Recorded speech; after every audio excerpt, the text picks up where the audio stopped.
Veja no ICL Notícias, segunda edição. De criança com celular na mão, sabe, fazendo aposta, nós não queremos isso.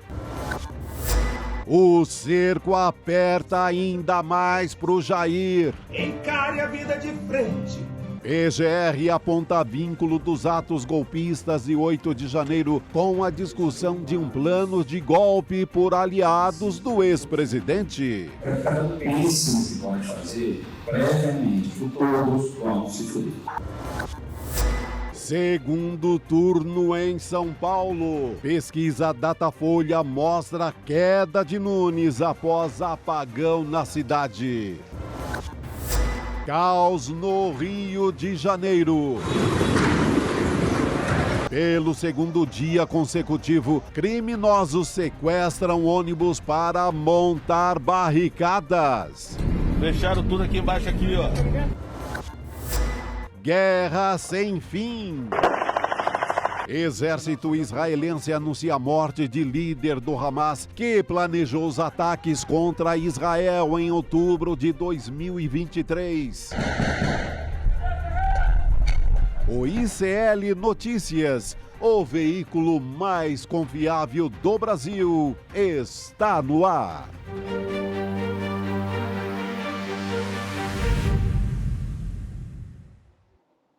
Olá, boa noite, seja muito bem-vindo, seja muito bem-vindo. ICL Notícias, segunda edição, está no ar. Estamos ao vivo nos canais do Instituto Conhecimento Liberta e Eduardo Moreira no YouTube. E também boa noite para você que nos acompanha pela Pop TV no Rio Grande do Sul. Muito boa noite, Chico Sá. Boa noite. Fábio Panunzio. Boa noite, Gabi. Boa noite, Chico. Boa noite, pessoal. Nessa quinta-feira, a gente vai falar sobre um novo capítulo, parece que está se abrindo nessa história envolvendo Jair Bolsonaro e o ato golpista no dia 8 de janeiro, né, Chico? Será que o Gonê acordou? Será? Essa é a pergunta, né? É muito lenta essa história, né? Ligaram essa história ao calendário eleitoral, então só pode mexer com o Bolsonaro depois das eleições. Meu Deus do céu, tá na hora, né? Explicar para todo mundo que nos acompanha, para quem caiu de paraquedas nessa história, né? Uma manifestação apresentada no inquérito da Polícia Federal, que está apurando essa história, né? Desse plano de golpe que aliados do ex-presidente Jair Bolsonaro, né? E também o próprio Jair Bolsonaro estão envolvidos. Procurador-Geral da República, o Paulo Gonet, agora apontou um vínculo entre essas pessoas, incluindo o próprio Jair Bolsonaro, nesses atos violentos do 8 de janeiro. E a informação foi divulgada pelo portal UOL, reportagem do grande Aguirre Talento, né, que teve acesso a essa manifestação que foi enviada pela PGR ao Supremo Tribunal Federal. Aí a reportagem na sua tela e a gente tem até um trechinho. Vou trazer aqui já para a gente começar a falar a respeito disso. Paulo Gonet, então, nesse documento, diz o seguinte: os elementos de convicção até então colhidos indicam que a atuação da organização criminosa investigada foi essencial para a eclosão dos atos depredatórios ocorridos no dia 8 de janeiro de 2023. Uma ligação muito clara pelo texto, né, Panunzio? Agora, aliás, boa tarde para todo mundo. A gente não sabe ainda quais são os elementos que levaram a esse tipo de opinião do Gonet. Se é forte, se é fraca, essa coisa toda. Eu, assim, boto as barbas de molho, porque desde o tempo do Aristides Junqueira contra o Collor, né, Chico, que a gente sabe que o Ministério Público, às vezes, tem posições que depois não se sustentam ao longo do processo, quando o processo começa. Então, precisamos saber mais. Aqui, o que me chama a atenção nesse caso é que, além da lerdeza do Procurador-Geral, não está vazando nada. Né? Cadê os vazamentos? Existia uma política de vazamentos seletivos, a vida inteira foi assim lá em Brasília. Todo mundo que foi repórter lá sabia que fonte procurar, quando procurar essas fontes. Essas fontes mesmo procuravam jornalistas, por quê? Porque interessava preparar a opinião pública, né, Chico, para quando houvesse a apresentação formal da pedra. Nesse caso, não. Está vazando primeiro a opinião do Procurador-Geral da República. E eu estou aqui para ver esse Gonet começar a agir, sabe? Como o Chico falou muito bem agora, Gabi, sabe, foi uma opção por uma omissão dolosa, não vincular o momento do processo ou da acusação com o processo eleitoral. Foi um erro. Por que vai poupar certas pessoas que foram? Olha, o Bolsonaro foi para 57 cidades, falou feito pobre na chuva e durante o primeiro turno, sem que nada o molestasse. Estava livre de qualquer tipo de ônus pelas ações que teve. Então, eu prefiro, antes de comemorar qualquer coisa, no sentido de saber, estão caindo os primeiros peixes grandes nessa malha, saber quais são os elementos de prova. A gente não sabe, a gente só sabe até agora dessa frase, a despeito de todo o talento do Aguirre, é pouca coisa ainda para formar uma convicção, na minha modesta opinião aqui. O talento do Aguirre, talento, que dá para fazer um jogo de palavras aqui. Tem alguns detalhes nessa história, são poucos, como disse um Panunzi, a gente não sabe ainda muito bem o que está sendo tratado, mas o que a gente sabe, por exemplo, o Gonê sugeriu ao Supremo Tribunal Federal que esses acusados do plano de golpe podem ter que pagar 26 milhões de reais, isso para um ressarcimento dos prejuízos, dos atos ali que depredaram, né, tantas áreas ali em Brasília. E a Polícia Federal, o que a gente tem de informação também, é que deve concluir até o final desse ano, e mostrando que o Jair Bolsonaro discutiu um plano de golpe de Estado com os integrantes das Forças Armadas em 2022. Interessante isso, porque algumas pessoas aqui no chat, eu vi nas redes sociais, também reclamam, dizendo, pô, agora é no fim do ano, antes era em agosto, agora vai ser só em dezembro, só depois das eleições, o negócio parece que vai se adiando, né? Demorou para ter alguma coisa. Total, não, tem a desculpa do calendário eleitoral, mas havia a promessa também do caso das joias ser fechado agora, depois do segundo turno. Então teríamos as joias e esse que é o principal, né? Esse aí é o que pega, porque você vê o cara ali que fez a quebradeira no palácio, esse cara pegou 17 anos de cadeia. Quanto irá pegar o chefe, o mentor, né? Um presidente ainda em exercício armando um golpe de Estado? Não pode ser nada menos do que 20. O próprio Cacai aqui, que é um criminalista, sabe, entende de penalidades e etc., falou, Fábio, que é coisa para mais de 20 anos.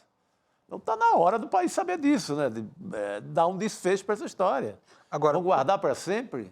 Por outro lado, tem toda uma movimentação política, inclusive no reino lá do bolsonarismo, que desconhece qualquer perspectiva de punição. Você vê, o Bolsonaro anda falando por aí que o Tarcísio é candidato para daqui a algum tempo, que pode esperar um pouco mais no governo do Estado de São Paulo, que pode ser reeleito, e o candidato é ele. Ele já falou ontem claramente, né, que para 2026 o candidato é ele. Como a gente não sabe.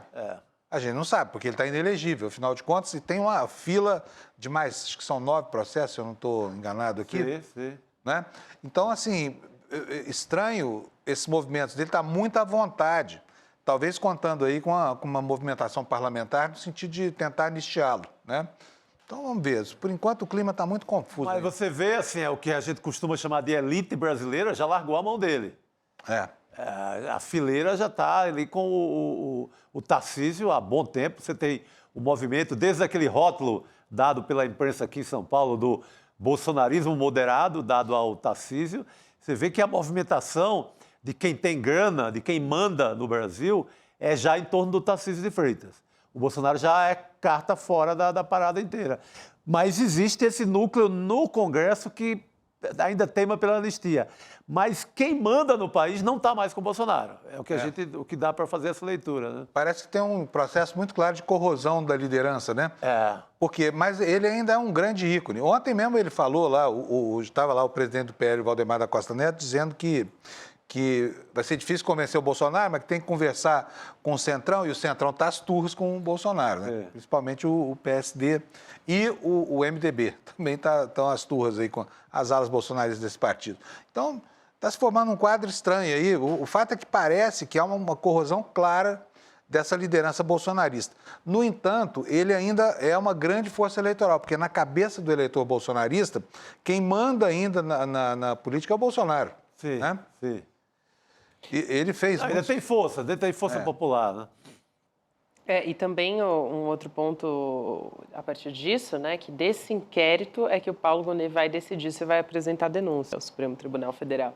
Então, essa história, além de ter acordado também, é necessário a gente esperar para ver se vai existir denúncia ou não, né? Imagina só. Muito lento, pelo amor de Deus. E ainda tem uma outra questão, porque o que fala essa reportagem hoje do Aguirre?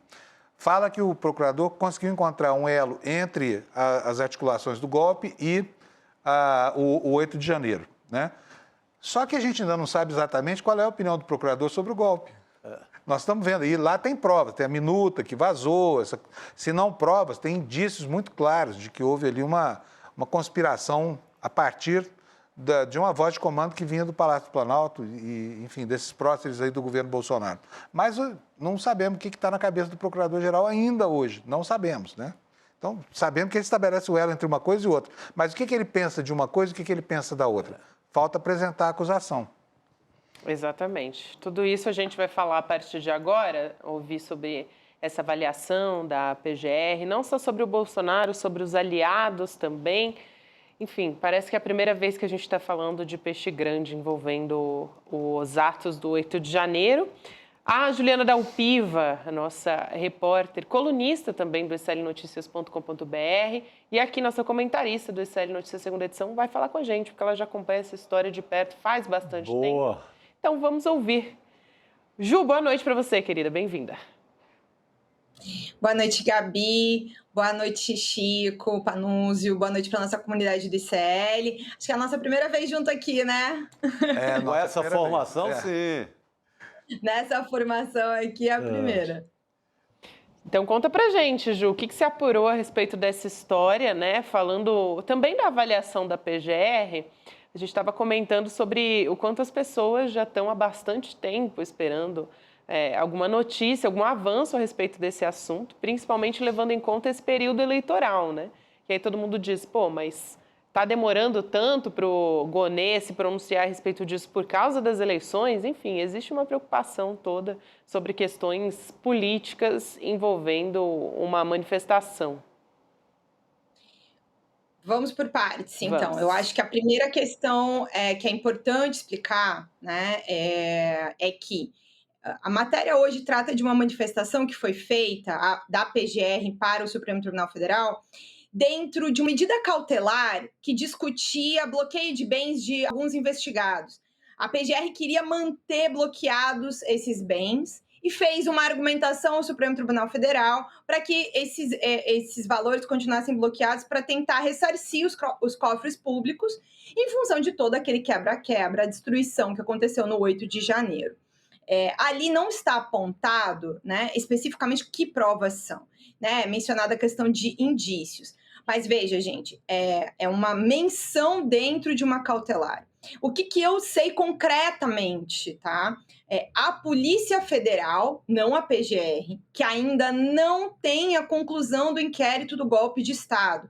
Aqui a gente já vem falando, enfim, acho que há meses praticamente, que a Polícia Federal está se encaminhando para a conclusão do último inquérito, né? É o inquérito que falta. Já concluiu o cartão a fraude no SUS, dos cartões de vacinação, já concluiu o inquérito das joias vendidas ilegalmente no exterior pela equipe ali do Bolsonaro, pelo próprio Bolsonaro, e falta o inquérito mais importante, o inquérito mais extenso, que é o inquérito do golpe de Estado. Então, o que eu sei concretamente é que, nesse momento, enquanto nós estamos falando aqui, corre um tic-tac lá, para justamente avaliar tudo que foi arrecadado nas buscas e apreensões, celulares, documentos, enfim, gente, assim, é uma infinidade de documentos, é muita coisa, tá? É difícil de dar uma dimensão para as pessoas da quantidade de dados que tem dentro dos celulares que foram apreendidos ao longo desse tempo. Vamos lá, tem quase 2 anos de investigação, então o volume de prova é muito grande e é bom que seja, porque é um crime difícil de provar, né? Então, assim, toda prova que tiver, melhor que exista e que esteja apontada. Então, é um volume de prova muito grande. O que eu sei é que existe um trabalho muito extenso para afinar a catalogação dessas provas. Para poder apontar a conexão entre o quebra-quebra do 8 de janeiro, né? a tentativa de golpe de Estado no 8 de janeiro, com as outras tentativas de golpe, os planos que foram feitos. Enquanto eu estava aqui me preparando para conversar com vocês, eu quero trazer para a nossa audiência entender, Jair Bolsonaro e seus aliados não tentaram dar um golpe de Estado uma única vez. Eles planejaram de diferentes maneiras. A Carla Zambelli e o hacker para pensar uma maneira de descredibilizar as urnas, lido pelos investigadores como também parte de uma tentativa de golpe de Estado. A minuta encontrada na casa do Anderson Torres, a minuta encontrada no celular do Cid, o senador Marcos Duval, lembra a história que ele foi dentro do Palácio Planalto conversar com o Bolsonaro para gravar o Alexandre de Moraes. Então, assim, aí tem toda aquela discussão também que a gente fez no começo do ano, dos depoimentos dos comandantes militares que foram chamados. Eu, inclusive, considero, do conjunto de provas, algumas das principais provas são justamente estes depoimentos dos comandantes militares, que contam que foram chamados e constrangidos em mais de uma ocasião a estarem em reuniões em que isso foi discutido e que se recusaram, né? O ex-comandante da Aeronáutica, Batista Júnior, fala sobre a deputada Carla Zambelli chamando ele para uma reunião com o Bolsonaro sobre isso e se sentindo constrangido com relação a isso. O comandante do Exército dizendo que se o presidente chegasse a esse nível, né, o então presidente, o Jair Bolsonaro, ele teria que dar ordem de prisão. Então, eu acho, inclusive, esses depoimentos bastante importantes para a conclusão do inquérito. Então, são muitas as tentativas. Agora, o que vai ser apontado? Primeiro, pela Polícia Federal, que é quem tem estes dados hoje, como uma conexão entre os dados colhidos na investigação de antes de dezembro com o que aconteceu no 8 de janeiro. Esse é o trabalho que está sendo feito nestes dias, aí, setembro, outubro. E também um outro dado super importante, que é a conexão da espionagem ilegal feita dentro da ABIN, e que também, pelo que a Polícia Federal vem avaliando ao coletar essas provas, como isso está conectado às tentativas de golpe de Estado. Então, eu acho que, do que a gente viu na Tempus Veritatis lá em fevereiro, quando toda aquela gente foi alvo de busca e apreensão, quando ocorreram algumas prisões, para agora, a grande questão que vai vir à tona é também o uso da ABIN para as tentativas de golpe de Estado, que é uma coisa que não estava lá naquele relatório, lá em fevereiro, quando a gente noticiou a operação. Isso não fez parte daquela operação. Isso foi verificado, descoberto, na medida em que as investigações andaram e as provas foram coletadas. Por isso que eu sempre sou a voz contrária aqui, ao falar que a investigação ela demora.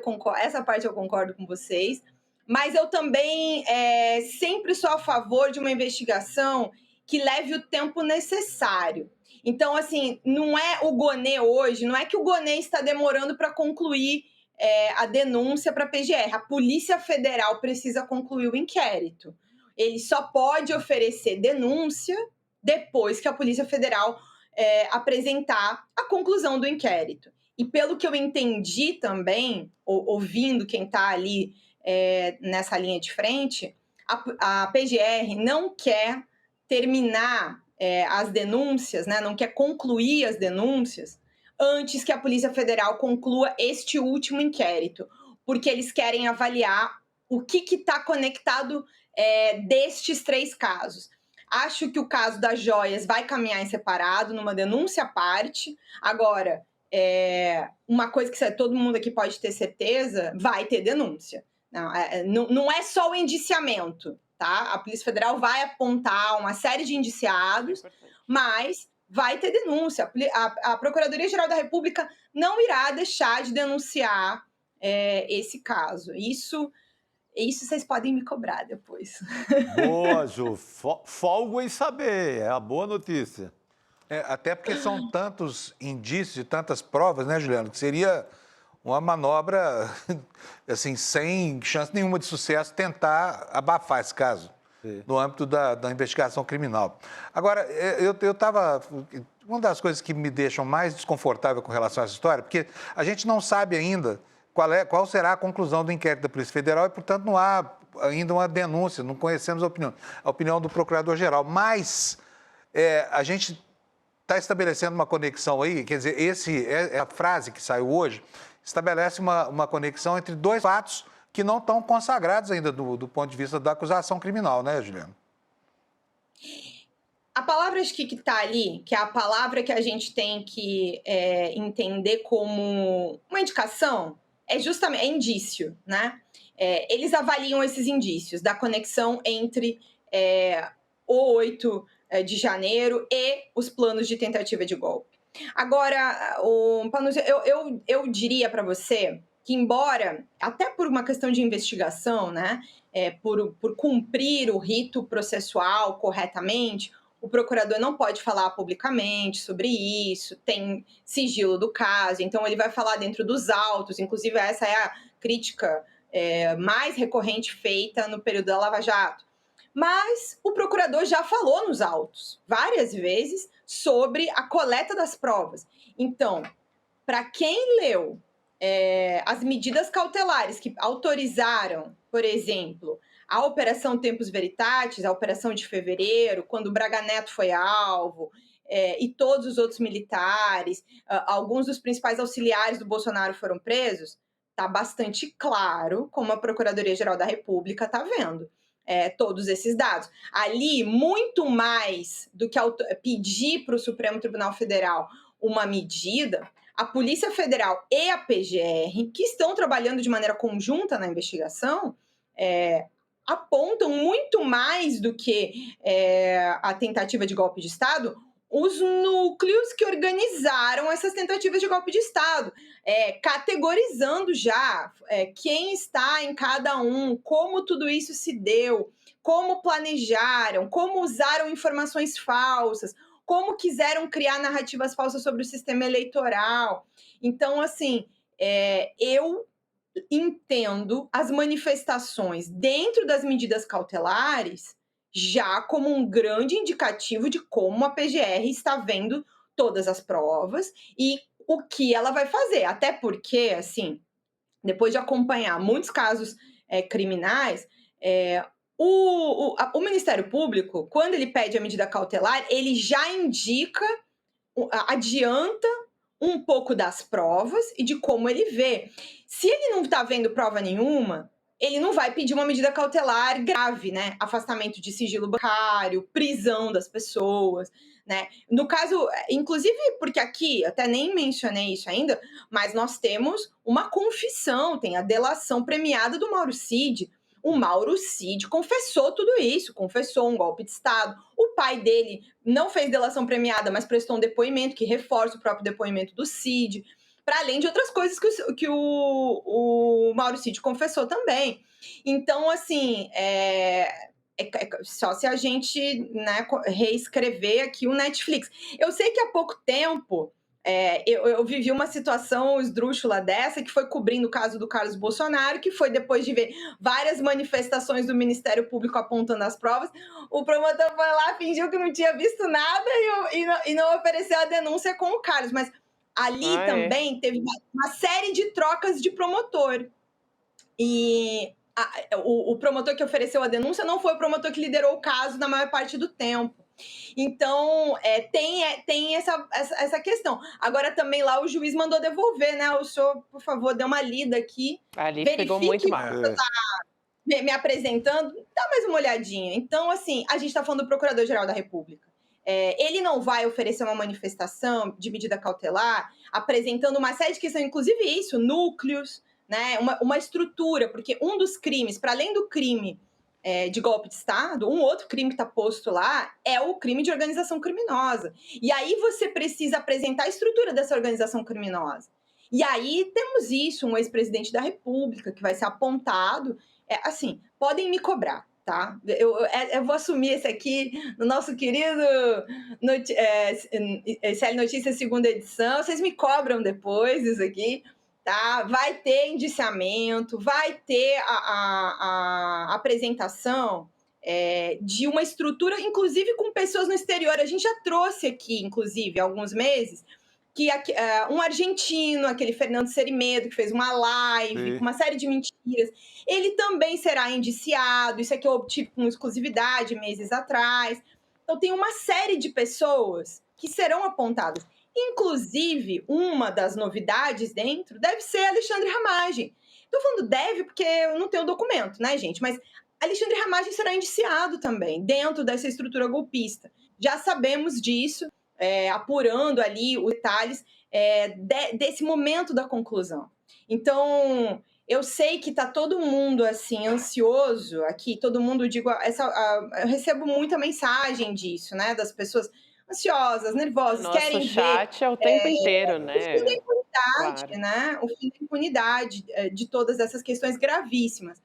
Mas eu também quero ver a conclusão do caso, mas vamos tomar todo mundo um pouquinho aí de maracujinha, um chazinho, entendeu? Só se for. Mais tarde dá para tomar coisas mais pesadas, se quiserem, aí um vinhozinho, uma coisa, entendeu? Mas por enquanto o chazinho vai bem, dá uma respiradinha.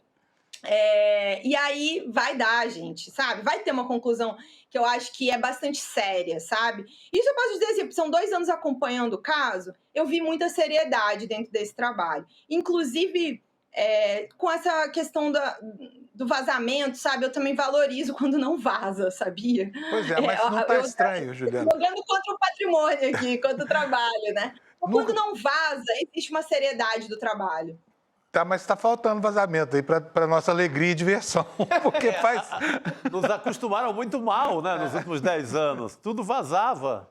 Não, a Operação Lava Jato inteira foi uma cachoeira de... um seriado ali, né, com vazamento quase que diário. Mas acho que é importante, a gente vai ter muito trabalho quando levantarem o sigilo. Nossa. E aí não vai ser vazamento? E aí ter que olhar para esse todo, né, de prova... vai dar muito trabalho, vai, Chico. Vou te mandar um conjunto lá para você ler, para você ajudar a gente. Boa, tá? Te ajudo. Nesse caso, ajudo com muito prazer. Agora ficou fácil, porque tem o chat GPT, né? Você bota lá o relatório na cabeça dele, ele te devolve tudo com um resumo. Ele organiza para você. Ficou mais fácil agora trabalhar. A gente vai ter que pedir ajuda, né? Pro chat com GPT, para Imagina o tamanho desse inquérito do golpe de Estado. Porque são muitos personagens, né? Muitas delações. Só o relatório da Tempus Veritatis, o relatório da PF da Tempus Veritatis tem mais de 1000 páginas. Só o relatório da medida cautelar. A gente vai ter que multiplicar, Juliana, o Igor também, né? Todo mundo varando a madrugada para entender. Cada um lê um pedacinho, gente. Cada um lê um pedacinho. Ô, Ju, eu queria trazer uma outra história aqui também, que aconteceu no Rio de Janeiro, mas que chama a atenção aqui da gente em São Paulo, no Brasil inteiro, né? E a Ju tá lá no Rio de Janeiro e também tem uma onda de sequestros de ônibus ali no Rio de Janeiro, só para explicar que não é um sequestro como no caso emblemático que a gente conhece lá no Rio, né? Para não alarmar as pessoas.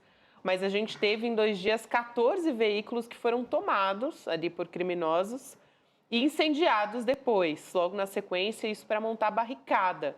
Então, fazendo uma espécie ali, né? Chamando atenção para isso. Ontem hoje foram 5, ontem foram 9. Então, ontem essa ação foi ainda maior e ontem essa barricada foi montada durante uma operação do BOP em comunidades, nas comunidades da Tijuquinha, da Muzema, do Banco e do Rio das Pedras. E a PM está dizendo que essa ação se baseou toda em denúncias sobre a invasão do Comando Vermelho no Rio das Pedras, que é um dos berços onde chama-se atenção ali para a milícia atuando nessa região, né, na comunidade de Rio das Pedras. Agora, na região de Rio das Pedras, melhor dizendo. Agora, Ju, o que você apurou a respeito disso? É algo que deve continuar acontecendo, porque a gente teve ontem, teve hoje, como é que isso chegou na população? Enfim, a gente está vendo aí imagens, né, agora do Rio de Janeiro, e de como as coisas estão acontecendo por lá. Olha aí, a fumaça preta, né? Colocaram fogo justamente para chamar a atenção das pessoas, essas barricadas. Gabi, eu diria que os níveis de descontrole do estado do Rio de Janeiro estão crescendo. Acho que essa é a principal, a maneira de resumir esses últimos dias.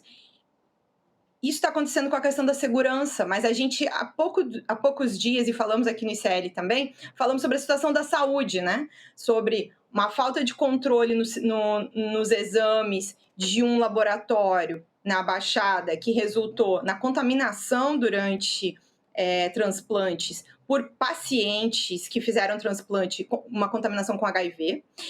Isso na área da saúde, tá? Isso nos últimos dias. E aí, essa situação da segurança, até para poder dar uma dimensão para quem está acompanhando a gente e não é daqui do Rio de Janeiro, infelizmente, parece que existe um levantamento que mostra que todos os dias, em algum lugar da cidade, acho que da cidade da Baixada, Fluminense, acontece um episódio em que um ônibus é tomado dessa maneira, e aí para as pessoas entenderem como é que acontece esse sequestro, tá? Os criminosos tomam de assalto ali o ônibus, mandam todo mundo descer, e aí colocam ele transversal dentro da via, bloqueiam, né, e impedem a circulação das pessoas. O que aconteceu nos últimos dias foi uma concentração disso, os 14. E tudo isso em meio a uma guerra que envolve o crescimento do Comando Vermelho para cima, sobretudo de áreas historicamente controladas pela milícia. A Gabi falou, por grupos milicianos, né? Tem mais de um. Isso. A Gabi falou ali dessa região do Itanhangá, e uma das guerras que acontece é justamente pela tomada de Rio das Pedras. E aí, enfim, a polícia tentando fazer operações nessas áreas, e a resposta é isso. Agora, o que está muito claro é o descontrole, né? E a pergunta que não deixa de calar: onde está o Estado do Rio de Janeiro, o governador do Rio de Janeiro, o trabalho do governo do Estado do Rio de Janeiro, né? Então, é uma situação bastante grave, e eu tendo a achar que ela vai piorar, né? A violência não vai regredir, porque se num dia, né, 9, no outro 5, amanhã, quem sabe, mais 10, e até agora a gente não está falando de mortos, né? Não temos dentro destes episódios. Agora, se não vai ter nos próximos dias, eu não sei. Agora, a palavra que resume tudo isso que está acontecendo no Rio de Janeiro é descontrole. O Estado do Rio de Janeiro em mais um momento de total descontrole. Agora, vai chegar um momento aí que esse descontrole entrópico vai ser tão grande que a comunidade inteira, Rio das Pedras, Muzema, né, o Itanhangá, não vão ter como prover transporte para a população, porque são quase 140 ônibus, né? Esse ano, são 136 ônibus já, e prejuízos gigantes para as empresas que operam, como é que chama a empresa aí? Rio Transporte, é isso, Juliana? Mas são várias empresas. Eu acho que esse é o sindicato, né? A cooperativa. Mas então, são várias empresas diferentes. Tem um prejuízo, se não me engano, de mais de 22 milhões, por uma matéria que estava lendo agora há pouco, antes da gente entrar, uma matéria no Globo, avaliando o prejuízo já contabilizado. Mas esse é o prejuízo das empresas. E o prejuízo das pessoas? Quem não pôde ir trabalhar, a circulação pela cidade, e o medo também, né? Que já é meio difícil de ônibus, né? Vamos combinar que quem conhece Rio de Janeiro, quem anda pelo Rio de Janeiro de ônibus, já sabe que é exatamente. Exatamente. A região ali na Zona Oeste já sofre bastante com a questão do transporte. Então, assim, é muito triste olhar para ver a regressão do pouco que havia sido conquistado há muitos anos atrás, em termos de política de segurança no Rio, até o pouco que, né, em algum momento teve uma redução de homicídios, e isso depois foi se perdendo em termos de política pública, né? A gente viveu aqui até o período do tiro na cabecinha, esses falsos profetas trazendo ideias equivocadas de violência, gerando mais violência, né? A gente não deixa de esquecer que Cláudio Castro foi vice de Wilson Witzel. O fato dele ser governador do Rio de Janeiro tem a ver com isso. Ele foi catapultado a governador do estado depois do impeachment do Wilson Witzel. E nesse período todo é um período em que o estado do Rio, que já historicamente sofre muito, só está sofrendo um pouco mais. Lembrando que essa região aí de Rio das Pedras é o berço, é considerado o berço das milícias do estado do Rio de Janeiro, né? Então, assim, para quem conhece a história das milícias e como elas atuam ali no estado, diariamente, praticamente, recebem ali qualquer tipo de retaliação do Comando Vermelho. A gente está em época de eleições municipais e eleições municipais e as milícias caminham muito juntas ali, quando a gente está falando, né, da atuação e de como elas também cooptam candidatos. Então, tudo isso é muito latente, acho que não é por acaso que a gente está vendo nesse momento, né, prestes a acontecer segundo turno em muitas cidades. No Rio de Janeiro, na capital, a gente não vai ver segundo turno porque o Eduardo Paes ganhou no primeiro turno, mas ainda assim é uma cidade que ali os tentáculos das milícias se espalham para várias regiões também, nos arredores, em todo o Rio de Janeiro. Só para reforçar isso que a Juliana está lembrando aqui, que o Cláudio Castro é cria do Witzel, né? O Witzel é um bandido, todo mundo sabe, chamá-lo de bandido nem é ofensa, mas o próprio Bolsonaro anteontem lembrou que o Witzel queria nomear o Flávio Itabaiana, aquele juiz que é responsável pelo inquérito do Flávio, para o Supremo Tribunal Federal. Disse que se nomeasse juiz, a situação do Flávio estava resolvida, partindo do próprio Bolsonaro, né? Então, gravíssima situação de contaminação institucional lá no Rio de Janeiro, muito grave. É isso. Ô Ju, rapidinho aqui também, eu queria te perguntar informações sobre a campanha em São Paulo. A Juliana Dalpiva conversou com a campanha de Ricardo Nunes sobre a pesquisa Datafolha que foi divulgada hoje. A gente vai falar mais profundamente sobre isso daqui a pouquinho, mas só para resumir, para dar aqui a informação principal para as pessoas. Nunes caiu de 55% para 51%. E nesse levantamento, o Boulos se manteve com 33% das intenções de voto para segundo turno. Então, vamos lá. O que a campanha do Nunes achou desse Datafolha, Ju? Então, na verdade, é um comentário sobre as duas últimas, né? A Quest ontem e o Datafolha hoje.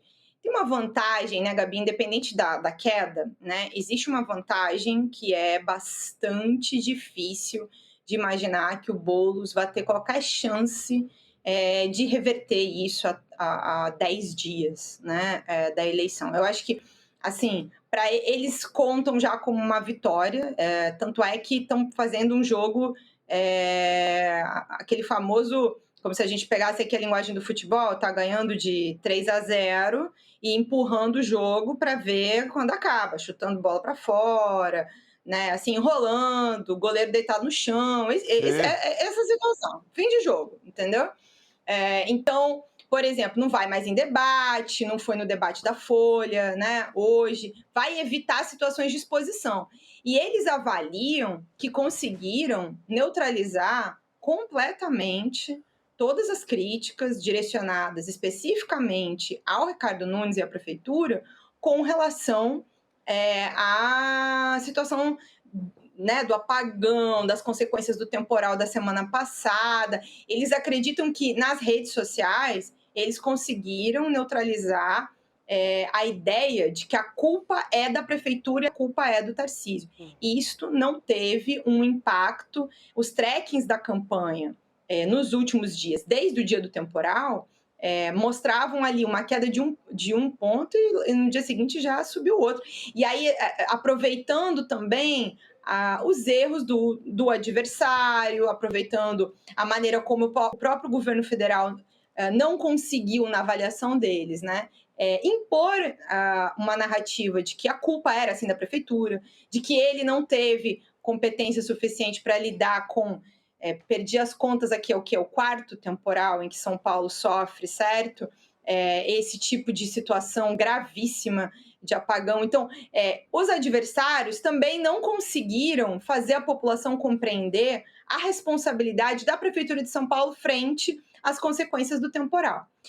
Eles acham que a única maneira de o cenário mudar seria esse novo temporal que vem aí agora, acho que amanhã, Exatamente. se transformar numa hecatombe completa e, enfim, se a proporção for um absurdo muito pior do que o que já aconteceu e disso surgirem consequências ainda piores, pode ser que exista algum risco, mas avaliam que controlaram a situação rapidamente e não foram atingidos eleitoralmente pelas consequências do temporal.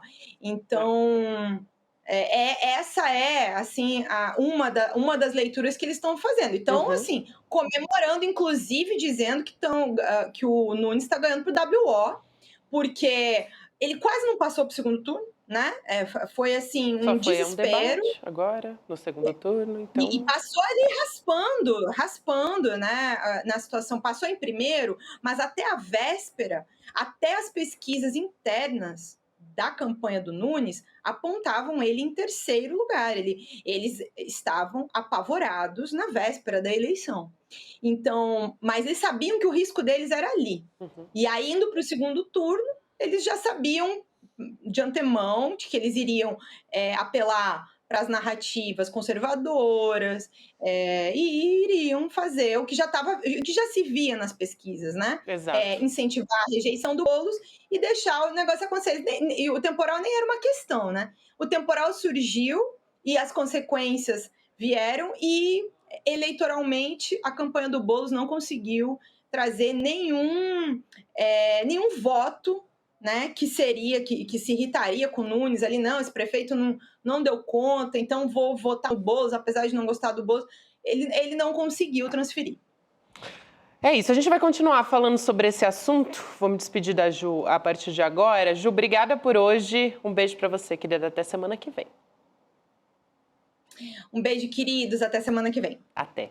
Eu vou chamar a Jordana Dias Pereira para comentar o agregador de pesquisa. Vamos lá?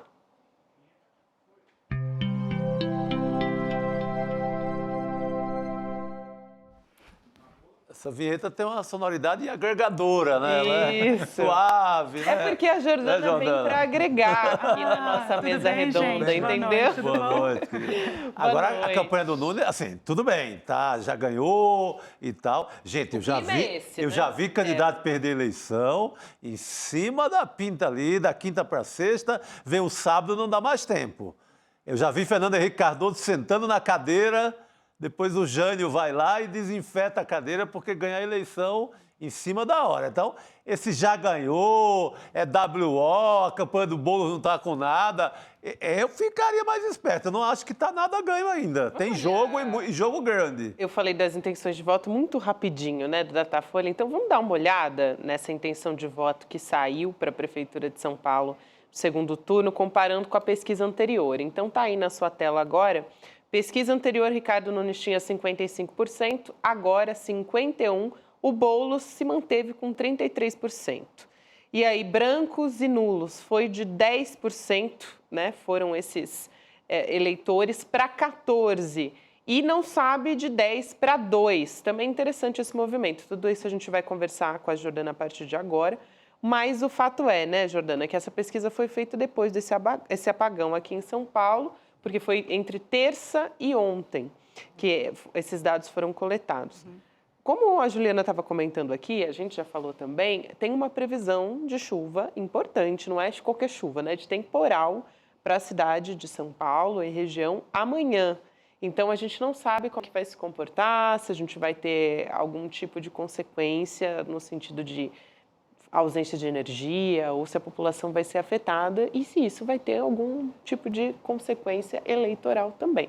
Mas vamos lá, então, olhar para esses dados, o que você observou de mais interessante. Legal, Gabi, vamos lá. Concordo com o Chico também, assim, está apertado, né? Realmente não teve muita alteração do Datafolha de semana passada para essa. A Quest também tem alguma divergência que saiu ontem, né? A gente pode comentar sobre isso depois. Mas, de qualquer forma, a campanha de TV, né, voltou a 7 dias e a gente tem aí mais 7, né, dias pela frente, com 50% do tempo de TV. E tem esses fatores externos aí, como você está colocando. Não acho que é pouca coisa a previsão de chuva que está para essa semana, né? Mas é interessante, Gabi, que você colocou aí, né? O Nunes foi de 55 para 51. Esses votos, no geral, não vieram para o Guilherme, ainda que se manteve estável com 33%, né? Eles foram para onde? Justamente brancos e nulos, né? Então, quando a gente olha de quadro geral, o Boulos ainda não conseguiu incorporar esses votos que o Nunes perdeu, né? A rejeição, ela continuou, se manteve estável também, com 2 pontos percentuais a menos para o Nunes, então era 37%, né, por cento da população que rejeitava Nunes foi para 35%, o Boulos 58% foi para 56%, então assim, caiu um pouquinho, mas um cenário de relativa estabilidade, né? Mas é interessante quando a gente olha para os segmentos, né, onde Boulos ganhou, onde Boulos perdeu. Quando a gente olha, por exemplo, para homens e mulheres, o Boulos, ele tinha entre as mulheres 35% da intenção de voto, foi para 39%. Então, entre as mulheres, ele cresceu 4 pontos percentuais.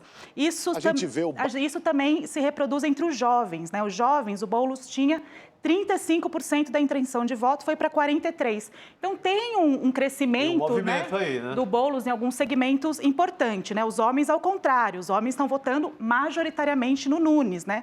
Então, o Nunes tinha 57%, foi para 55%, mas o Boulos tinha 30%, foi para 27%. Então, também o Boulos perdeu entre os homens. Então, o Datafolha ainda não soltou os dados, né, todos os dados por segmentos, mas teve uma movimentação interessante quando a gente vai olhar por segmentos, a gente tem que olhar também ao longo né, aí que eles vão publicando os dados. E tem essa diferença também com a Quest, né, que eu acho que vale a pena comentar, né, o Datafolha é justamente isso, ele traz o Nunes com 55%, a Quest traz com 45% a intenção de votos e os dois institutos trazem o Boulos com 33%. Então, é um cenário apertado, né? Mas é importante dizer também que no segundo turno, cada voto que perde lá, a tendência é ganhar para cá, né? Então, é a questão do vira-voto. Eu acho também, Chico, que tem jogo, sabe? A campanha ainda... o Lula tem 2 agendas aqui em São Paulo, né? Acho que isso é importante. Depois a gente vai mostrar alguns dados sobre potencial de voto, olhando para esse voto lulista. Então, enfim, acho que tem jogo ainda. Tem um final de semana importante aí. Vamos ver como que vão se dar as coisas. Ô, Jordana, agora não pode estar acontecendo assim, porque a amostra da Quest foi colhida antes da amostra do Datafolha, né? E talvez a percepção da catástrofe que foi esse vendaval aqui em São Paulo, aquela tempestade, né, que durou 1 hora, ela tenha captado melhor. Pode ser isso? Tem uma diferença também entre a Datafolha e a Quest, que é o peso que dá para a população de até 3 salários mínimos. Isso é muito importante, né? O Nunes, como a gente sabe, tem uma presença maior nesse voto dos de menor renda, né? A gente acompanhou isso ao longo das semanas. A Datafolha está trabalhando com 50% da população de São Paulo até 3 salários mínimos. Então, dá um peso maior que a Quest, que está trabalhando com 36% da população de São Paulo até 3 salários mínimos. Isso é importante. É uma divergência na amostra que pode estar explicando também, né, por que essa diferença aí de quase 10 pontos percentuais no voto no Nunes, né? Então, acho que é mais uma questão da amostra que eles estão olhando do que para uma questão do período. O período é muito pouca diferença, né? A opinião não muda 10 pontos percentuais, é muita coisa. Você acha que essa diferença na composição da amostra pode, por exemplo, espelhar o fato de que a população da periferia, que é mais pobre, está mais dentro dessa faixa, sofreu mais com o vendaval, é isso? Não, eu não sei, é que, assim, não estou pegando o fato tanto do vendaval, mas é que desde o começo, né, das pesquisas aqui da campanha, a gente percebeu que o Nunes tinha mais presença, né, maior parte do voto do Nunes estava entre os mais pobres, né, um voto até bastante lulista, né, então, por exemplo, entre os 19% da população de São Paulo, que são os menos escolarizados, o Nunes sempre teve não, mas na última Datafolha, agora eles não soltaram ainda, tá, mas na última, o Nunes estava com 52%, entre os menos escolarizados, o Boulos com 38%. Sim. Né? A gente viu que o voto ali mais decidido do Boulos era um voto meio no centro ali, né, de mais escolarizados, renda mais alta. Então, como o voto do Nunes está mais concentrado entre as periferias, né, o Nunes ganhou ali na Zona Sul, né, numa região importante, pobre da cidade, né?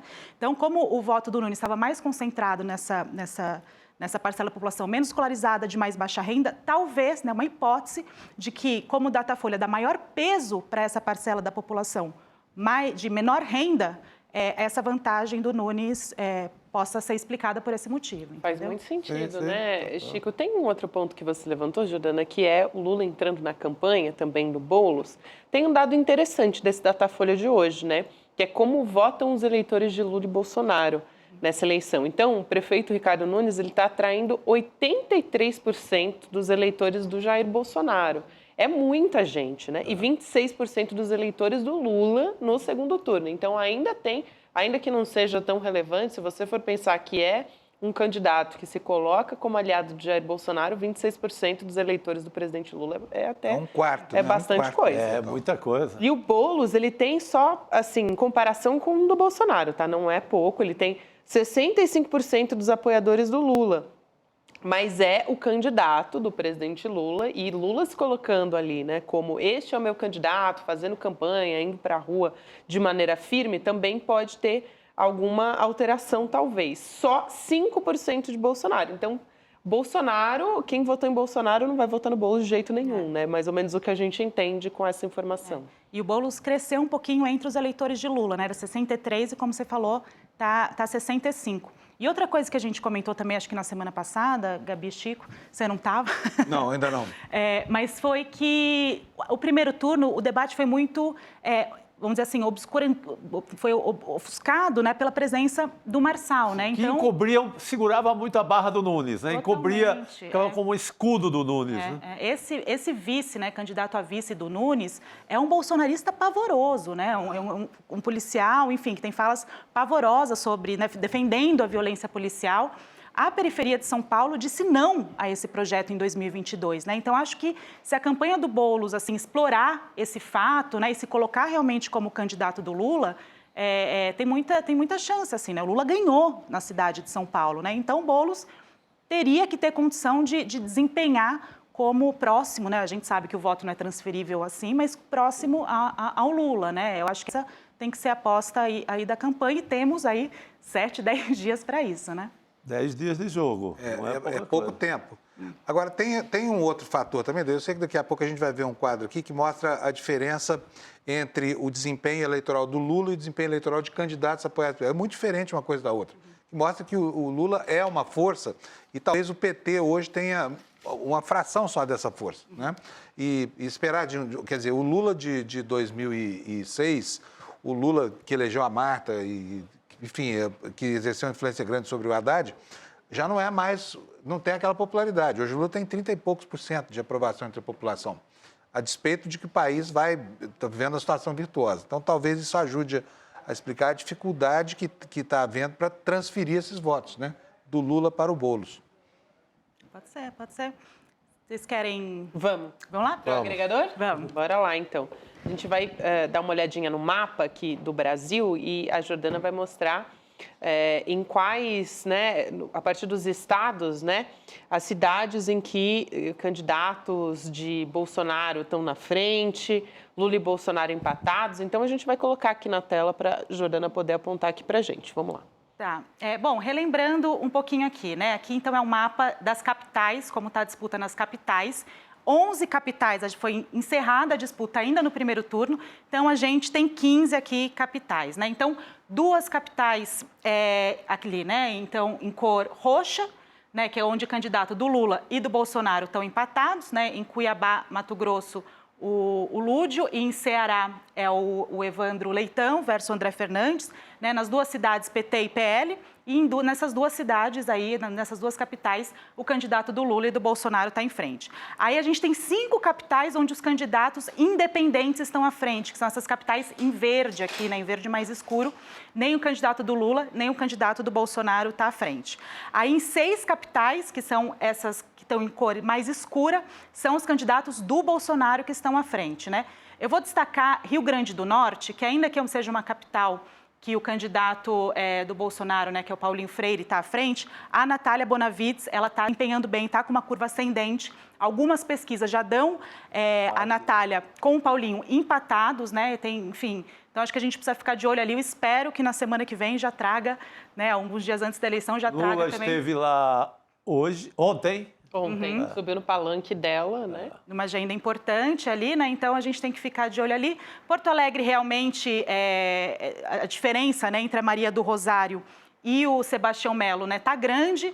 Enfim, a gente tem que olhar. E São Paulo ainda, o Nunes, como a gente acabou de falar, Datafolha e Quest, está na frente, né? E aqui em azulzinho mais claro, onde tem empate entre o candidato do Bolsonaro e um candidato independente, né? Então, aqui, Manaus e Palmas, candidatos direita versus extrema-direita, cenários horrorosos para a população ter que... meio cloroquina versus aquele outro remédio lá, ivermectina. Negócio pavoroso, Mas vamos, né, achei que foi uma coisa importante o Lúdio ter se aproximado, né, do candidato do Bolsonaro ali em Cuiabá, então a gente tem que ficar de olho aqui no Lúdio, Lúdio, né, em Cuiabá, em Fortaleza, e ficaria também de olho ali em Natal, no Rio Grande do Norte e em São Paulo, obviamente, né? Daqui a pouco eu vou trazer as imagens aqui de Natal. Jordana, a gente tem também o potencial de realização do segundo turno. É interessante isso porque a gente vai olhar em comparação com 2022, né? Onde o Lula ganhou, então, portanto, e candidatos apoiados pelo PT, que, em tese, né, tem a força, acabam levando um pouco da força, né, de cabo eleitoral ali de Lula. Então, tem a única cidade em que não se mostra muito favorável é Anápolis, que também é um lugar onde é muito bolsonarista, né? Esse aqui são os dados preparados pelo NOP, lá da Fundação Perseu Abramo, o Matheus que preparou para a gente.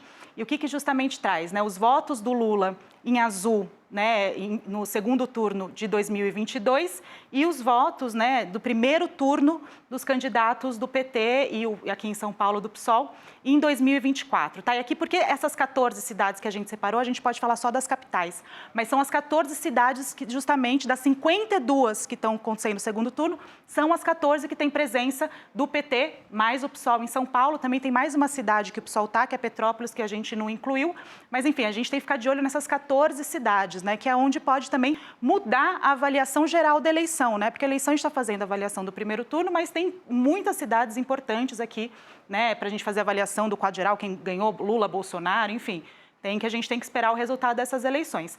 E aí justamente isso, Gabi, como em azul está o potencial de voto, né, então aqui o Lula, como a gente estava falando, teve 53% dos votos em 2022, né, o Boulos teve 29%, né, então, enfim, 53%, né, disseram não a um projeto bolsonarista, né? Há potencial de crescimento. Porto Alegre, mesma coisa, para a gente ir pelas capitais. O Lula teve 53% da votação na cidade de Porto Alegre, a Maria do Rosário 26%. Né? Então, teoricamente, poderia também avançar. Né? Aqui em Cuiabá... Né? Em Porto Alegre... Não, Porto Alegre é inexplicável, né? Cuiabá também, aqui Fortaleza. Fortaleza, o Evandro, né, tá com uma boa campanha também, então tem muito espaço para crescer. E Natal, aqui, né, como a gente estava comentando, a Natália. Então, são essas capitais para mostrar, assim, há espaço para crescimento, né? Anápolis, realmente, Gabi, como você falou, é a única cidade que foi invertida, porque Anápolis, ali em Goiás, é um espaço muito bolsonarista, né? E o nosso candidato do PT ali, ele acabou desempenhando melhor que o Lula já no primeiro turno. Cadê Anápolis, gente, que eu não estou enxergando? Bem no meiozinho ali. Bem no meio, aqui. Né? Então, realmente, o candidato do PT já teve mais votos que o Lula, né? Mas é isso, são as cidades aqui em que o PT, né, está disputando ainda o segundo turno, para a gente tentar entender qual que é o potencial, né, desses candidatos desempenharem aí até o próximo final de semana. Isso aí, Jordana. Muito bom. Agora a gente tem que levar em conta que era um Lula no espírito de frente ampla, né? Não é Lula contra Bolsonaro. Outro espírito, outra parada. Agora não, é um candidato do PT, um candidato do PSOL, então é mais difícil a peleja. E é a isso que eu me referi antes, porque parece muito claro, olhando esse fenômeno que está construído, né, em toda a geografia do Brasil, fica muito claro que uma coisa é o Lula, a outra coisa são os candidatos do PT. Não há como não ver isso, né? É uma reflexão para todo o campo da esquerda, né, como justamente a gente conseguir realizar esse potencial, né? O que os candidatos não estão produzindo nos seus territórios, que não estão chegando aí nesse potencial de voto da esquerda, porque era uma frente ampla realmente, né, Chico? Exato. Mas tinha uma rejeição a um projeto de direita, né? Em algumas cidades, por exemplo, é isso, né? Porto Alegre rejeitou, né, o Bolsonaro e agora está votando, né, colocando intenção de voto num candidato bolsonarista, né? Então, por quê? Né? Acho que a gente precisa de mais reflexão para entender essas questões. Importantíssimo, o que mostra que ontem o nosso ICL Debate foi muito acertado. Foi. E o mais maluco, né? Um governo com uma performance na economia muito boa, além do esperado pelo mercado, por todo mundo, né? E isso não está refletindo no voto de forma alguma. No que eu me lembro de uma fala do Gessé Souza ontem no debate, ele esteve em campo para apurar, para investigar o que seria o tal do pobre de direita. Que é o novo livro. E ele falou exatamente de uma pergunta que ele fez. A economia está melhor, sua vida deu uma melhoradinha e tal. Você atribui a quê? Primeiro lugar, Deus. Segundo, pastor, terceira igreja. Lá em quase 10º é que aparece a política econômica, o governo. Então, é mais complicado do que a gente imagina. Ontem nós tivemos, esse debate foi um debate muito bom. Quem não viu, perdeu. Sim. Porque, enfim, tinha Mas muita gente muito... Dá para recuperar. Dá para recuperar. Eu até recomendo, porque né, as cabeças que estavam aqui eram cabeças premiadas, assim, e ficou muito claro que existe um problema na comunicação. O governo não consegue comunicar para a população justamente as suas virtudes. Ele não está conseguindo fazer isso. Não sabe se é um problema, de outra natureza, mas no campo da comunicação há uma dificuldade grande aí que precisa ser enfrentada. Tremenda. Jordana, querida, obrigada por hoje. Sempre um prazer Obrigada, receber gente. você aqui. Até semana que vem. Obrigado, Bom trabalho. querida. Tchau, tchau. Muito bom, muito bom. Aproveitando para pedir as imagens do comício lá em Natal, que eu comentei do Palanque. O povo estava animado lá, é isso? Natália Bonavides em Natal. Acho que vale a pena, né, gente? Porque eu sempre fico impressionado com a energia do Lula. E acho que nesse vídeo... Para humilhar, né? Para humilhar a gente, né? Realmente, para humilhar a gente. Vamos colocar aqui na tela para a gente acompanhar como é que foi, mais ou menos o tom da coisa? Vamos ver.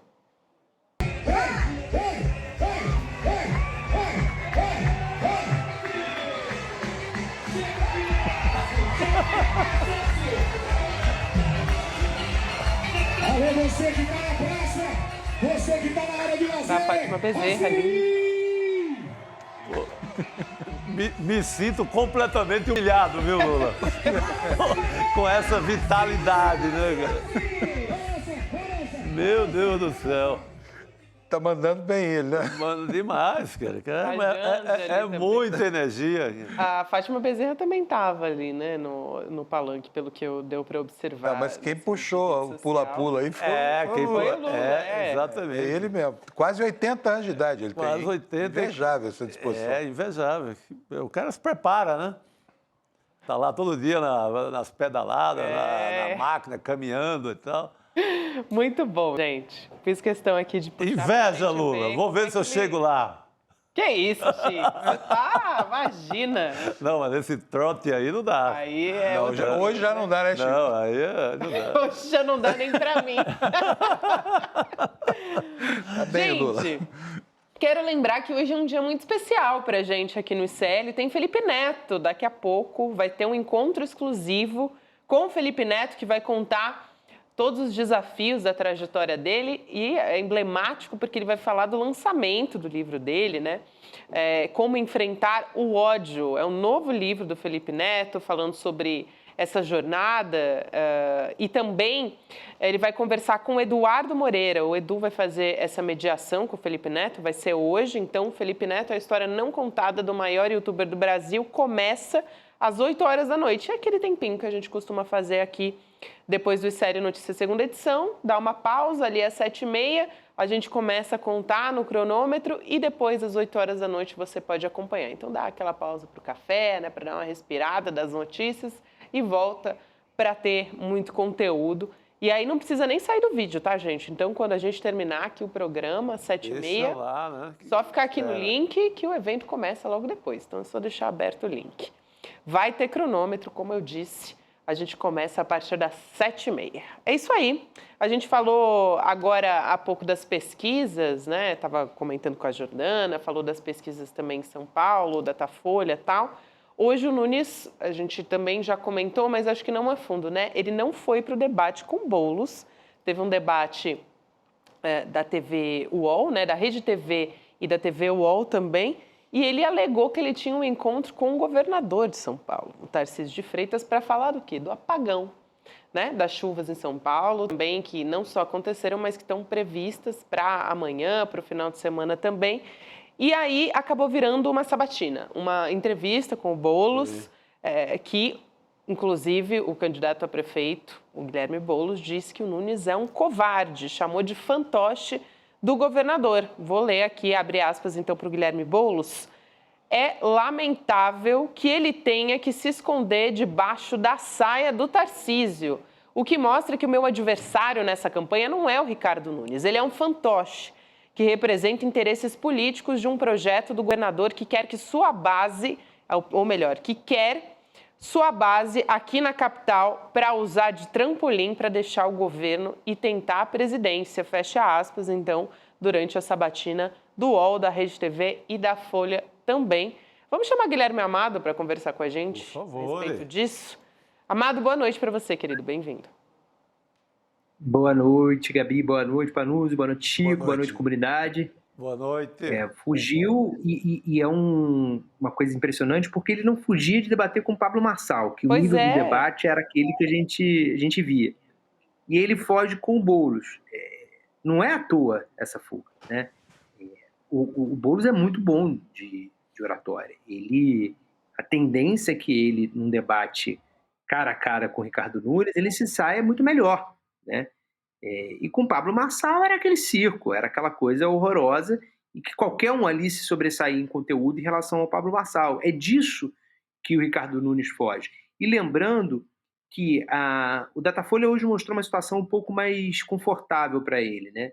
Mostrou agora há pouco uma diferença de 18 pontos. A Quest ontem mostrou diferença de 12 pontos.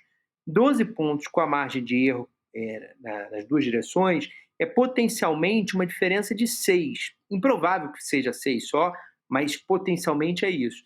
Mas o fato é o seguinte, num debate que o Nunes fosse atropelado pelo Guilherme Boulos, ele poderia perder uns 2, 3 pontos aí que começaria a deixar ele uma margem bem pouco confortável de frente em relação ao Boulos. Então a fuga não é à toa, a fuga é por isso. E tem um outro dado também, que é o seguinte, a Quest mostrou ontem que tem 19% do eleitorado que não sabe em quem vai votar ainda ou não vai votar, porque não tem candidato, não vai votar porque não quer, enfim. 19% é muita coisa. Num contraste lado a lado, né, em que você vê os dois ali, quem é quem, isso poderia favorecer o Boulos. É disso também que o Ricardo Nunes foge. Agora, eu acho que o Ricardo Nunes foi tão mal no último debate, quando ele teve que se defrontar ali com o Boulos, com todas essas qualidades aí que o Amado enumerou agora, que realmente talvez ele perca menos não indo do que indo. Agora, ficou feio, né? Porque o Boulos, a Folha contou, lembrou 39 vezes da fuga, da fuga do Nunes. E não sei se perde ou se ganha, mas a população perde muito, porque, afinal de contas, é uma oportunidade. Por mais que os debates tenham tido uma audiência insignificante, né? Mas é sempre bom ver como é que as pessoas se colocam frente a frente. Então, o prejuízo talvez não seja do debatedor, que não foi, mas com certeza é do eleitor, né? Tem mais um debate no sábado. Agora é importante, um breve comentário aqui, Chico, é importante o Boulos lembrar dessa fuga no debate da audiência, no debate da Globo, que o Nunes, claro que vai. É bom ele lembrar lá que o Nunes fugiu de outros debates de menos audiência. Né? Não, eu ia falando que o SBT já cancelou o debate do sábado, porque o Nunes não vai. O que me surpreendeu, né? Porque normalmente é um... tem que deixar a tradicional cadeira vazia, né? E faz a sabatina, como fez a CBN, da primeira fuga do prefeito Nunes, e hoje, na segunda fuga do prefeito Nunes, foi feita uma sabatina, uma entrevista com o Guilherme Boulos, que eu acho que é o justo, né? O outro candidato decide. E hoje foi feio, né? Foi na madrugada, mandou ali uma mensagem envergonhada. Da manhã, a desculpe aí. Desculpe aí e tal. Uma reunião no Palácio, reunião com o Tarcísio. Pô, reunião com o Tarcísio marca a qualquer hora. Pois é. É quem segura a candidatura dele, estão colados. A campanha, né? Não só a campanha, mas aí a assessoria de imprensa da Prefeitura de São Paulo mandou 11h55 da noite uma mensagem dizendo que ele ia ter um encontro com o Tarcísio para falar do apagão e tal. E aí, mais ou menos, 1h da madrugada manda a nota dizendo, olha, amanhã não vai ter debate, aí fazendo esse meia-culpa que você explicou, Chico. Então, me chamou muita atenção, que foi durante a madrugada, né, como se fosse uma coisa meio de última hora. Fizeram a avaliação ali de, olha, você foi muito mal no debate da Band, é melhor ficar na moita e segurar isso aí e deixar só o debate da Globo. Agora, tá virando rotina, né? Porque é o segundo debate que ele cancela em uma semana. E não vai do SBT também. Então, pelo jeito, vai marcar presença. O que a gente tem certeza é o da Globo. Agora, eu não sei também, Record seria talvez um eleitorado que ele teria uma E eu até intenção. talvez não vá... a decisão, talvez saia a decisão, inclusive não ir na Globo, assim, porque é um ponto muito fraco dele. Ele não consegue segurar 5 minutos de debate com Boulos. Vamos esperar, né? Seria uma decisão muito maluca, né? Mas talvez seja mais vantagem para ele não ir. Porque ele ficou bem nas cordas mesmo durante o debate da Band. Foi uma coisa... Deu até pena. Sim. Gente, vamos voltar a falar de bets, né? A gente tem comentado muito a respeito disso aqui no SL Notícias, não só na segunda edição, né? Na primeira edição também, mas o Chico tem se debruçado muito a respeito desse assunto. Enfim, virou um problema para a economia, para as famílias, para o endividamento das famílias. Ontem, os presidentes a gente trouxe a história aqui, dos principais bancos privados do país estiveram com Lula, lá no Palácio do Planalto, e esse foi um dos assuntos que eles discutiram ali. Hoje, o presidente Lula voltou a falar sobre as bets. Ele foi para a Rádio Metrópole de Salvador e o presidente, sugeriu que se a regulação não funcionar das bets, ele pode acabar com as bets no país. Pelo menos essa foi a afirmação dele. Vamos assistir esse trechinho, vamos ver. Nós vamos ver se a regulação dá conta. Se a regulação der conta, está resolvido o problema. Se não der conta, eu acabo. Para ficar bem claro. Porque você não tem controle do povo mais humilde, de criança com celular na mão, sabe, fazendo aposta. Nós não queremos isso. É difícil, né, Amado? Porque, na real, já está na mão dessas pessoas, né? A regulação claramente não deu conta, né? Não tem dúvida disso. A regulação do jeito que ela está hoje não deu conta. Pode começar de novo, porque o que está aí está provado que não deu certo, né? Agora é muito difícil isso que o Lula está falando, acaba assim, ele ia ter uma oposição muito grande, por mais que não seja, na minha opinião, não seja uma coisa de não se pensar, não. Mas ia ter uma oposição, inclusive, no Congresso. O grau de ligação de vários congressistas com as bets não é mistério, está nas páginas dos jornais, né? A gente teve recentemente uma operação policial relacionada a bets, em que os presos, os que tinham ordem de prisão, estavam no mesmo barco que o Ronaldo Caiado e o Cássio Nunes Marques, ministro do STF e governador de Goiás, né?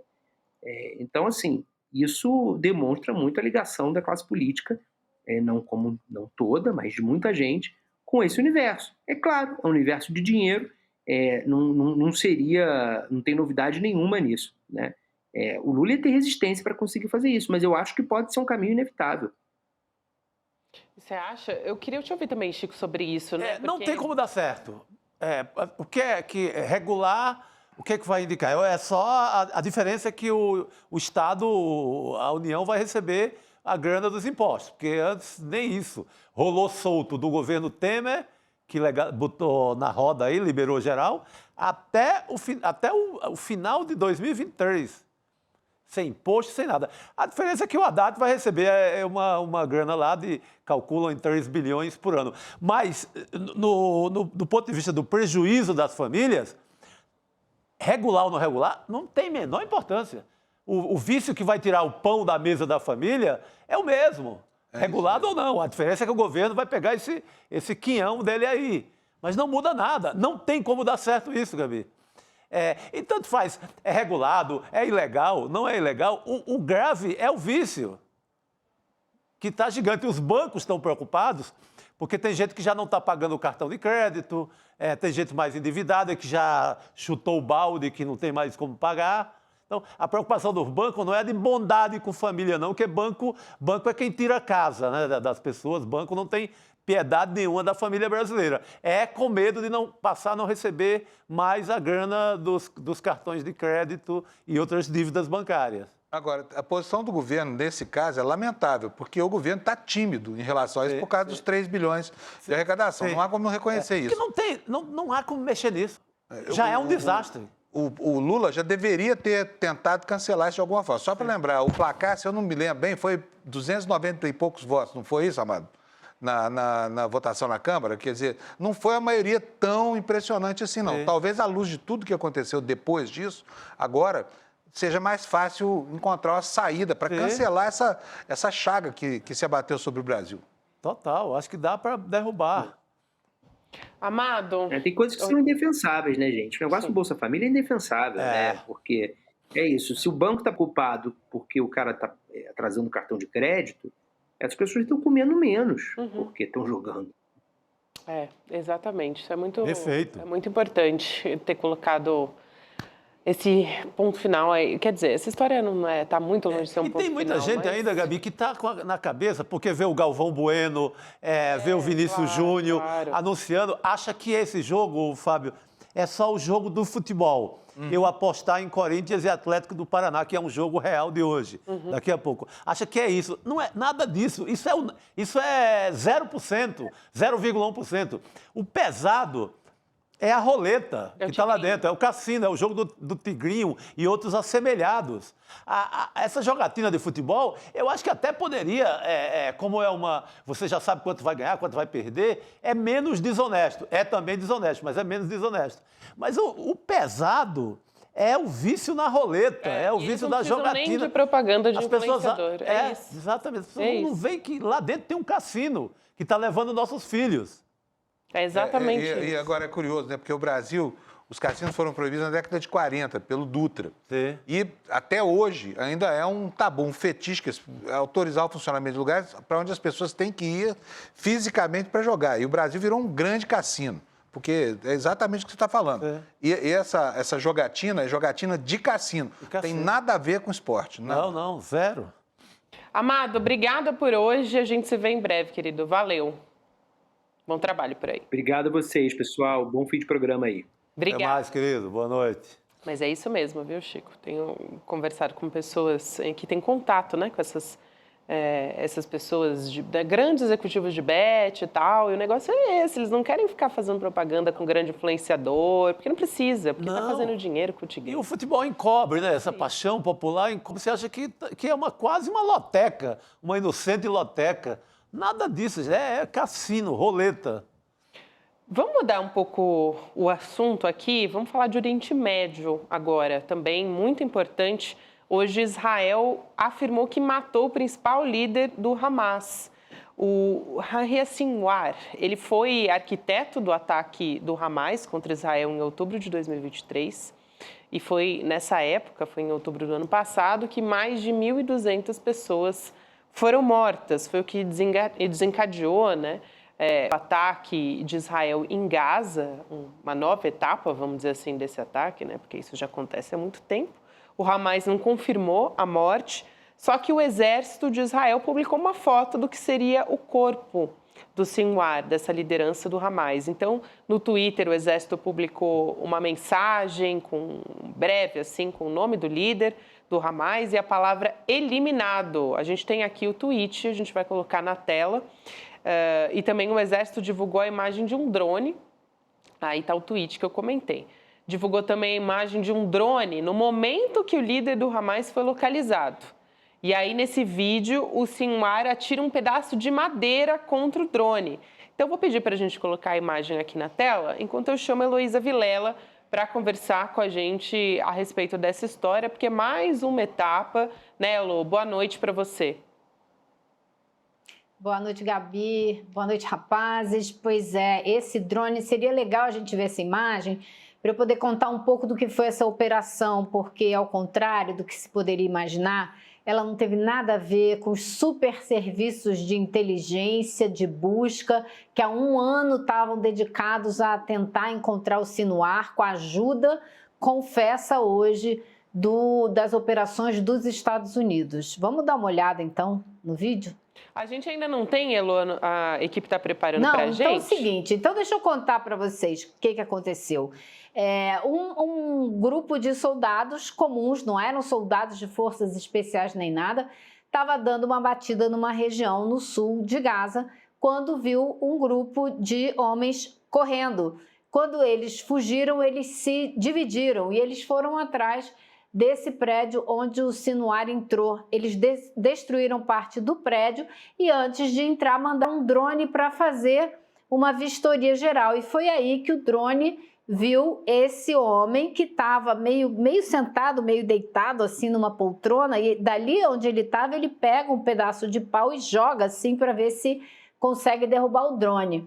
E aí ele foi morto dentro desse prédio. Só depois de buscar documentos que estavam com ele é que eles se deram conta de quem eles tinham acabado de assassinar. Então eu acho que assim, o mais importante desse evento de hoje é a reação que isso provocou, né? O que disse o governo de Israel, o que disse o governo dos Estados Unidos, o que estão dizendo os europeus. Acho que isso tudo aí é o caldo que mais importa para a gente, né? Para tentar olhar para frente e ver se existe alguma perspectiva desse genocídio terminar em algum momento, né? Eu acho que não vai ser fácil.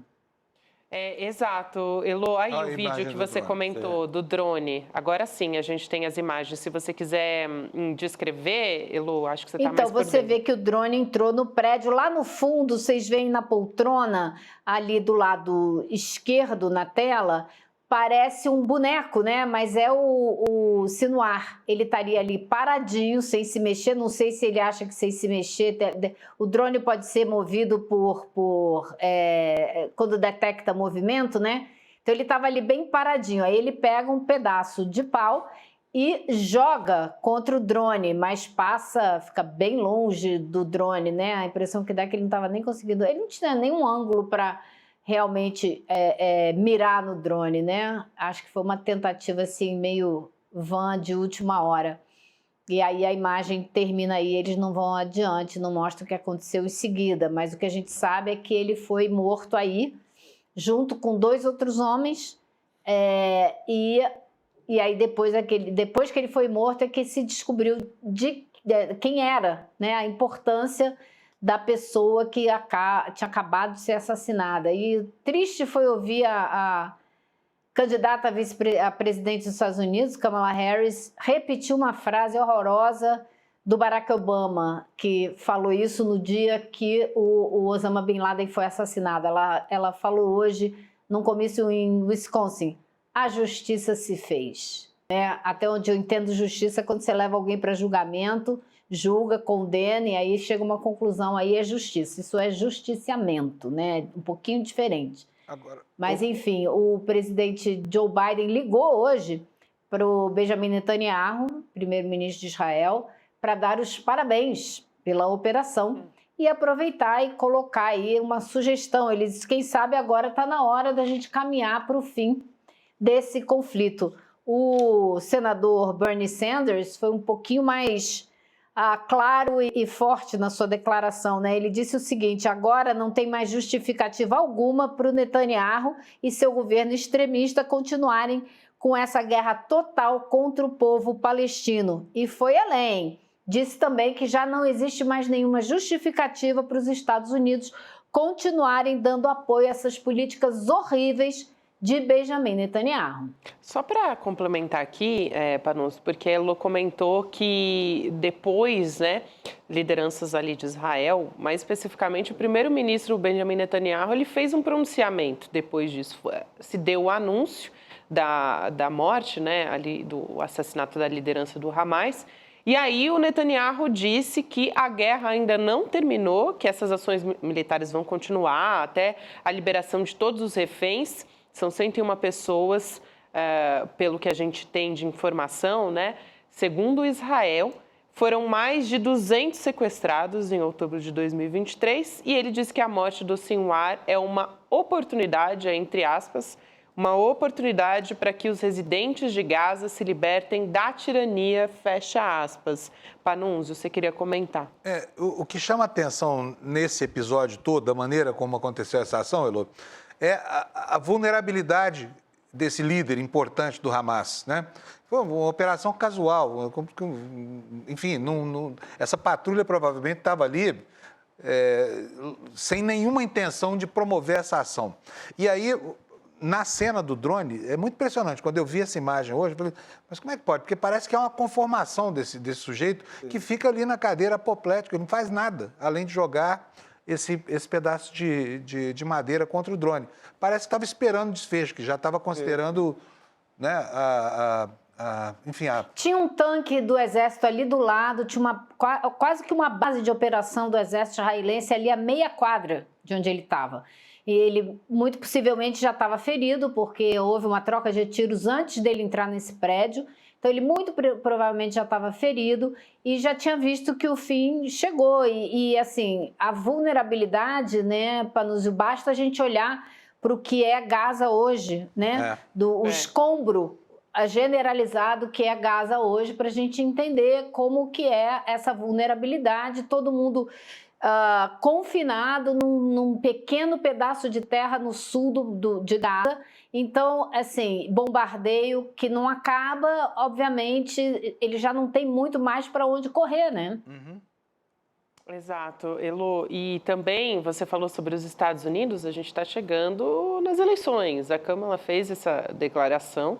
É claro que Donald Trump, a gente não tem dúvidas do posicionamento dele, mas é realmente, assim, dá um mal-estar, né? Ouvir uma declaração como essa da Kamala Harris para dizer o mínimo. Eu não tenho a menor dúvida a respeito do posicionamento dela também não, viu? É igualzinho. É igualzinho. A única diferença é o uso das palavras. Cada ela tem um discurso mais bonitinho, ela é mais educada, ele é um tosco, né? Então fala de uma maneira tosca, mas ele, sem dúvida alguma, foi o primeiro presidente dos Estados Unidos que deu um passo assim, muito claro de apoio à impossibilidade da política de dois estados e mudou a embaixada dos Estados Unidos para Jerusalém. Então, não é à toa que ele está recebendo ajuda pompuda, né, do lobby mais radical de Israel. Né? Eu acho que você queria... Eu ia complementar essa informação mesmo, só aqui para, né, antes da gente fechar, uma bilionária americana, que é de origem israelense, que é a Miriam Adelson, é uma das campeãs de doações para o Trump. Doou 95 milhões de dólares para a campanha, que é mais do que o Elon Musk, que a gente comentou aqui, que doou 75 milhões, né? Então, só para fechar essa história, é importantíssimo aqui a gente olhar para isso. Ela é a quinta mulher mais rica dos Estados Unidos. Ela foi casada, viúva hoje, né, de um dono de um dos cassinos mais conhecidos de Las Vegas e outros. Ela domina, assim, uma boa parte da jogatina de Las Vegas. Ela também é dona de um time de basquete. E ela é ferrenhamente, assim, financiadora das campanhas republicanas mais radicais, especialmente no que diz respeito à manutenção do Estado de Israel, onde ela nasceu, cresceu, estudou e depois se mudou para os Estados Unidos. É isso. Elô, obrigada. Um beijo para você. Até a próxima. Até, pessoal. Boa noite. Gente, chegamos aqui aos minutinhos finais. A gente tem o aniversário do ICL essa semana, né? 4 anos que a gente tem.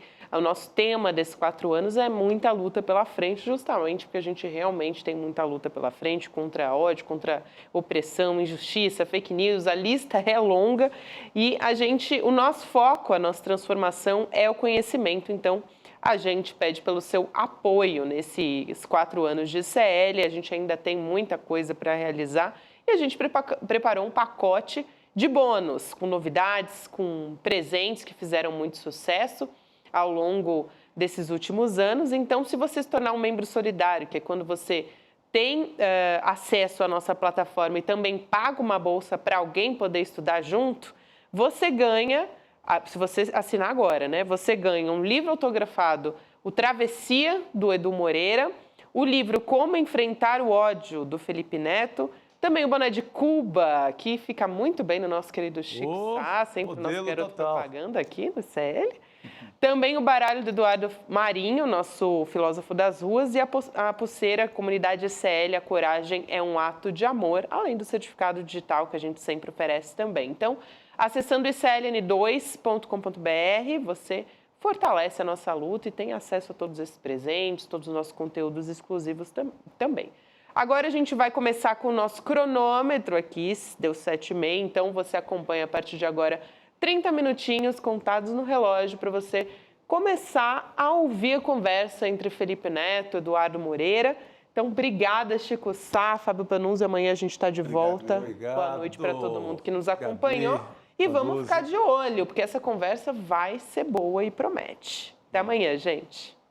Hoje, turma, chegou o grande dia do nosso encontro com Felipe Neto para ouvir a história não contada do maior youtuber do Brasil. O encontro vai acontecer às 8 horas da noite, mas para quem está inscrito, 1 hora antes vai chegar no e-mail que você cadastrou ou no grupo de WhatsApp, se você se inscreveu no grupo de WhatsApp, o link para você clicar e já ir para a sala de espera. Se você não está inscrito e está sabendo desse encontro agora, aproveita para se inscrever. É de graça e imperdível. Imperdível porque não tem replay, então não dá para perder mesmo. Clica no botão aqui embaixo, saiba mais, e à noite a gente se encontra.